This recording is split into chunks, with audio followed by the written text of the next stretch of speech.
DJ remix.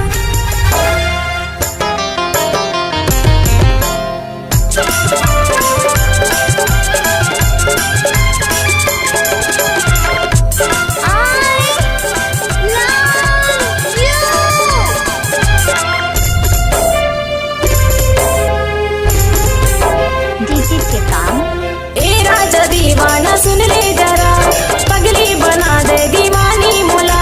ए राजा दीवाना सुन ले जरा, पगली बना दे दीवानी मोला। मोरे हाथ के चूड़ी खनकेगा पयलिया, पयलिया छम छम बाजे हो, पयलिया छम छम बाजे हो, पयलिया छम छम बाजे हो, पयलिया छम छम बाजे ना। DJ remix.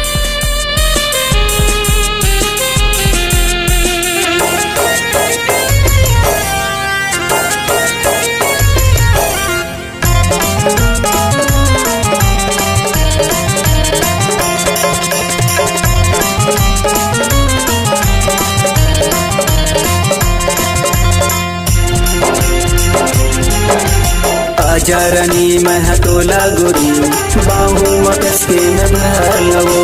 जन्मोल कहा छूतस गराजा, मोर दिल मा मारे हिलोरेगा।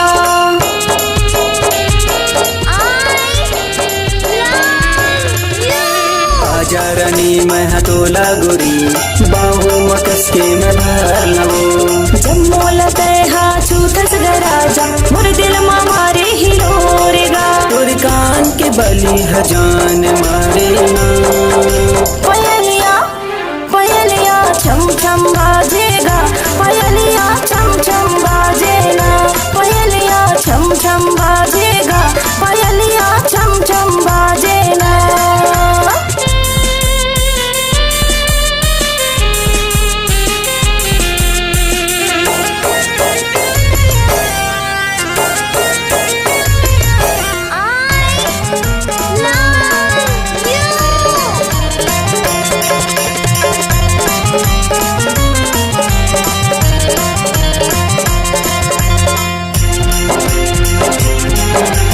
हाथी की कंगना खन के गराजा, आपन दे मोला बना लेगा। तोर पावे के पैरी सुना थे वो रानी, मोर मन है तोर बरजा थे ना।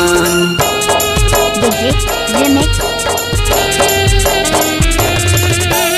हाथी की कंगना खन के गराजा, आपन दे मोला बना लेगा। तोर पावे के पैरी सुना थे वो रानी, मोर मन है तोर बरजा थे ना। तोर गाल मोला चुमन देना। पयलिया पयलिया छम छम बाजेगा, पयलिया छम छम बाजेगा। पयलिया छम छम बाजेगा, पयलिया छम छम बाजेगा।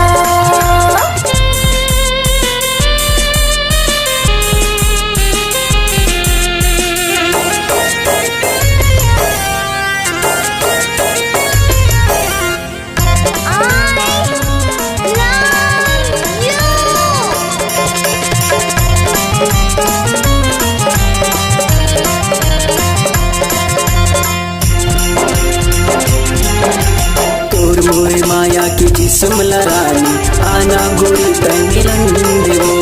मांगे मसिंदूर भर देगा राजा, आपन ते मोला बना लेगा। डीजे के काम तोर मोरे माया की जिस्म लरानी, आना गोरी पे मिलन देवो। मांगे मसिंदूर भर देगा राजा, आपन ते मोला बना लेगा। तोर कान के बली हजान मारे ना।